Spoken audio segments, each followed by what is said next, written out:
नमस्कार फ्रेंड्स, मैं हूं आपकी अपनी ज्योतिषी डॉक्टर उमाश्री। आप सभी का बहुत बहुत स्वागत करती हूं आपके अपने ही चैनल में। उम्मीद करती हूं आप प्रसन्नता से होंगे। परमात्मा सदैव आपका कल्याण करे। आज मैं आपको बता रही हूं धनतेरस के दिन नोटों के लेन देन में या नोट संबंधी ये गलती आप भूल कर भी मत करना, क्योंकि हमें उस दिन बहुत तरक्की चाहिए, उन्नति चाहिए, खूब धन धान्य से भरपूर अपना घर चाहिए। तो ये गलती भूल कर भी मत कीजिएगा। तो चलिए आज का वीडियो शुरू करते हैं मित्रों, और आपको बताते हैं रुपयों के लेन देन में आपको क्या खास बात ध्यान रखनी है। मित्रों, धनतेरस के दिन पहली चीज़ तो यह है कि किसी भी प्रकार से धन घर से बाहर नहीं जाना चाहिए। अगर कोई भी ऐसा व्यक्ति जिसको आपकी कोई देनदारी बनती है, तो कोशिश करें कि वो धनतेरस के दिन आपके घर ना आए, ना ही आपको किसी प्रकार से उसको पैसे देने पड़ें। दूसरी चीज़ यह है कि जब भी आप शॉपिंग करने जाएं धनतेरस के दिन, कुछ भी चीज़, छोटी मोटी चीज़ें ही, मैं कहती हूँ दूध और ब्रेड भी लेने जाएं, तो इस चीज़ का ध्यान रखें कि आपको जो पैसे आप दे रहे हैं, उस जैसे आपने मान लीजिए 100 रुपये दिए, तो आपको 100 रुपये में से अतिरिक्त पैसा ऊपर ना बने, कुछ पैसे दुकान वाला आपको वापस करे, मतलब पैसे आपको वापस करे, ऐसा आपको मैनेज करना है, जिससे कि आपने जो पैसा दिया उतना थोड़ा सा पैसा आपके पास वापस आ गया।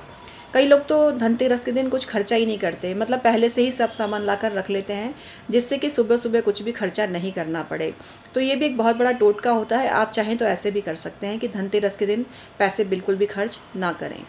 इसके अलावा आप एक काम और कर सकते हैं, जैसे किसी भी दुकान पर आप गए और दुकान वाले ने बोला कि भाई आपका ये 10 रुपया बचा है, अभी खुला नहीं है मेरे पास, आप बाद में ले लेना। ये चीज़ कभी मत करना, मतलब अपना एक रुपया भी किसी के पास आपको नहीं छोड़ना है इस दिन। आप उसके बदले में कुछ भी मैनेज कर लीजिए। कुल मिला के आप कुछ खुले नोट ले जाइए या उसको मैनेज करिए, मतलब आपका पैसा किसी के पास रहना नहीं चाहिए किसी भी रूप में। ये बहुत ज़बरदस्त टोटका होता है। इसके अलावा सुबह सुबह थोड़े से पैसे निकाल कर आप अपने घर की तिजोरी के बाहर रखिए। इस दिन तिजोरी के अंदर पैसा रखते हैं, लेकिन सुबह सुबह थोड़ा तिजोरी में से पैसे निकालिए और फिर थोड़ी देर बाद एक नोट बढ़ाकर, जैसे मान लीजिए आपने 5,000 रुपये अपनी तिजोरी से निकाले, तो 6,000 रुपये कुछ देर बाद ही वापस उसके अंदर रख दीजिए। इसके अलावा आप अपनी पर्स में से भी 100 रुपये निकालते हैं, तो थोड़ी देर बाद 500 रुपये उसमें रख दीजिए। मतलब नोटों की बढ़ोतरी सिंबॉलिक रूप से आपको अभिव्यक्त करनी है। आपको अपनी तिजोरी की तो पूरी सफाई वगैरह आप करेंगे ही, लेकिन उसके अंदर आप थोड़े से साबुत धनिया, हल्दी वगैरह ये सब भी रखेंगे, लेकिन खुशबू ज़रूर उसमें इस दिन स्प्रे करें। अगर गुलाब का इत्र छिड़का जाता है तिजोरी में सुबह सुबह धनतेरस के दिन, तो बहुत ही उत्तम होता है। तिजोरी की पूजा करें, तिजोरी का डेकोरेशन करें। तिजोरी में कहीं भी कोई जंग लग रहा है या कहीं कुछ भी गंदगी है, तो उसको फ़ौरन आप साफ़ करके और चमका के बिल्कुल रखें, क्योंकि तिजोरी और पर्स का इस दिन बहुत ज़्यादा महत्व होता है। आपको धनतेरस वाले दिन अपने पुराने पर्स को फेंकना नहीं है, ये चीज़ ध्यान रखना। धनतेरस वाले दिन आपको कोई भी पर्स फेंकना नहीं है। आपको नया पर्स चाहें तो उस दिन खरीद कर लेकर आ सकते हैं, लेकिन पुराना अपना पर्स आपको फेंकना नहीं है। उसको सम्मानपूर्वक रख दीजिए, क्योंकि एक समय ऐसा था जब आप उसको बहुत यूज़ करते थे और उसके अंदर बहुत ज़्यादा नोट आप रखते थे। तो इस बात का आपको बिल्कुल ही ध्यान रखना है मित्रों। इसके अलावा कुबेर मंत्र का जाप करते समय पर्स को अपने हाथ में रखें और फिर कुबेर मंत्र का जाप करें, तो आपका जो पर्स है बहुत ही एनर्जाइज हो जाएगा और उसके अंदर बहुत पैसा आने वाले टाइम में आएगा। आप ये जो मेरे पीछे देख रहे हैं रेड कलर का, ये कुबेर यंत्र है, और कुबेर यंत्र की पूजा विधि मैं आपको बताऊंगी। कुबेर यंत्र की पूजा जरूर करनी चाहिए, कुबेर भगवान की पूजा जरूर करनी चाहिए धनतेरस के दिन। ऐसा करने से घर में बहुत ही ज़्यादा समृद्धि आती है। तो इस प्रकार से आप नोट संबंधी गलती भूल कर भी ना करें। इसके अलावा अगर आपको इस दिन कहीं से कुछ पैसा मिला है, मान लीजिए आपका पैसा था जो आपको मिलना था और किसी ने आपको दिया इस दिन, तो उस पैसे को धनतेरस के दिन खर्च ना करें। कोई भी पैसा जब आपको मिलता है तुरंत आपको खर्च नहीं करना चाहिए। थोड़ी देर उसको अपने भगवान के सामने या अपनी तिजोरी में, अपने पर्स में रखना चाहिए। कम से कम एक दिन और एक रात तो रखना चाहिए, उसके बाद ही उसको आपको खर्च करना चाहिए।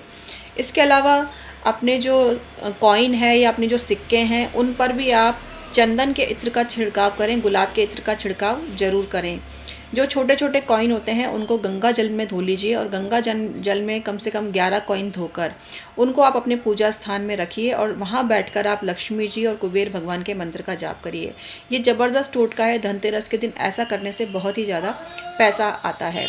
धनतेरस के दिन सभी पर्स में, जितने भी पर्स हैं आपके, कोई भी खाली नहीं रहना चाहिए।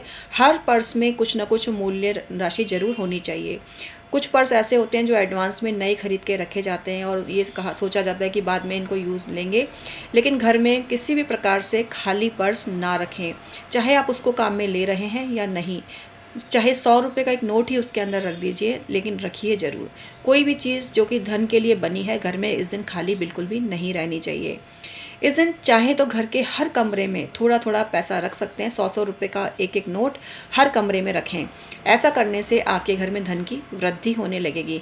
लेकिन धन जो आपका नोट है उस पर हल्दी से स्वास्तिक जरूर बनाएं, इस चीज़ का ज़रूर ध्यान रखें और उसको आप ससम्मान रखें। ऐसे खुला या ऐसे गलत तरीके से नहीं रखना है।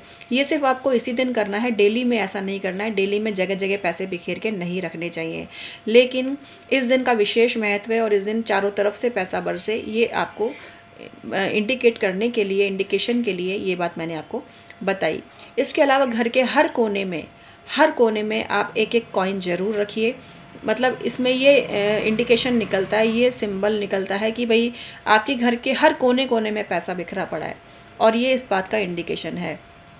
आप चाहें तो पीली सरसों भी घर के हर कोने में बिखेर सकते हैं, घर की बाउंड्री के बाहर भी बिखेर सकते हैं। ये भी धन को आकर्षित करने वाली एक मैजिक जिसको बोलते हैं तरीका है और इसके ज़रिए भी घर में बहुत ज़्यादा पैसा आता है। घर के जो बच्चे होते हैं उनको शगुन के पैसे इस दिन ज़रूर देने चाहिए। यदि किसी रिश्तेदार के बच्चे भी बाहर से आए हैं तो इस दिन आपको उनको पैसे की जगह कोई गिफ्ट देना चाहिए, इस चीज़ का ज़रूर ध्यान रखें। कैश पैसा किसी को भी इस दिन आपको नहीं देना है।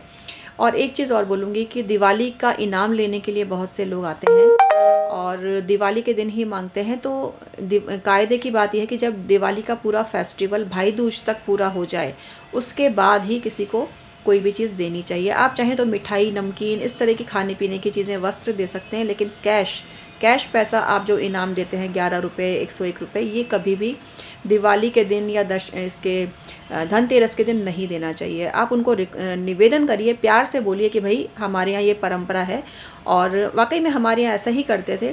जब तक भाई दूज की पूजा नहीं हो जाती थी, पूरा कंप्लीट नहीं हो जाता था फेस्टिवल, तब तक कैश पैसा किसी को भी नहीं दिया जाता है। मतलब घर का कैश पैसा कभी भी बाहर नहीं जाना चाहिए। ये चीज़ ध्यान रखनी मित्रों बहुत ही ज़्यादा ज़रूरी होती है। तो मैं उमाश्री आज इस तरह की जानकारी आपके लिए लेकर आई। आपको कैसी लगी ज़रूर बताना मित्रों। अभी मैंने दिवाली ऑफ़र चला रखा है, 1500 में आप 2 सवाल पूछ सकते हैं। नॉर्मल डेज़ में आपको 4200 रुपये 2 सवाल के देने पड़ते हैं, तो बहुत ज़्यादा फ़ायदे का सौदा दे रखा है आपको। तो बिना देरी के संपर्क करिए। जो पहले पैसे जमा करा रहा है उसको पहले जवाब दिए जा रहे हैं। तो असुविधा से बचने के लिए डिस्क्रिप्शन में ईमेल आईडी देखिए, बैंक अकाउंट नंबर मांगिए हमसे, हम आपको नंबर देंगे बैंक अकाउंट का और आपको धनराशि जमा करानी है शीघ्र अतिशीघ्र। एक छोटी सी सलाह आपके पूरे जीवन को बदल के रख सकती है। मुझे 23-24 साल का अच्छा खासा अनुभव है, ज्योतिष की पूरी पढ़ाई की है मैंने। किसी प्रकार का कोई टेंशन आपको लेने की ज़रूरत नहीं है। काबिल लोगों से जुड़िए, योग्य लोगों से जुड़िए। नौसिखियों के चक्कर में अपना पैसा और अपनी किस्मत का बंटाधार मत कीजिएगा मित्रों। यहाँ पर बहुत लोग फैले पड़े हैं उल्टे सीधे बताने वाले, लेकिन सही लोग बहुत कम हैं। मैं ये नहीं कह रही कि मैं ही हूँ, बहुत से लोग गुणीजन हैं जो आपको अच्छे अच्छे मार्गदर्शन दे रहे हैं। कुल मिला के आपको सही लोगों से जुड़ना है जिससे कि आपको कोई गलत चीज़ सामने ना आए और जो भी उपाय करें उससे आपको फ़ायदा मिले। मित्रों, करने वाला ऊपर वाला होता है, लेकिन हम आपको सही मार्गदर्शन तो दे सकते हैं ना अपनी विद्या के द्वारा। तो आप तुरंत संपर्क करिए, 1500 रुपये में 2 सवाल पूछिए। आपको अपना डेट ऑफ बर्थ, टाइम और प्लेस बिल्कुल सही भेजना है। सुबह का जन्म है या रात का जन्म है, बिल्कुल सही भेजना है। तो बिना देरी किए आप संपर्क करिए। आज का वीडियो समाप्त करती हूँ। बहुत बहुत धन्यवाद।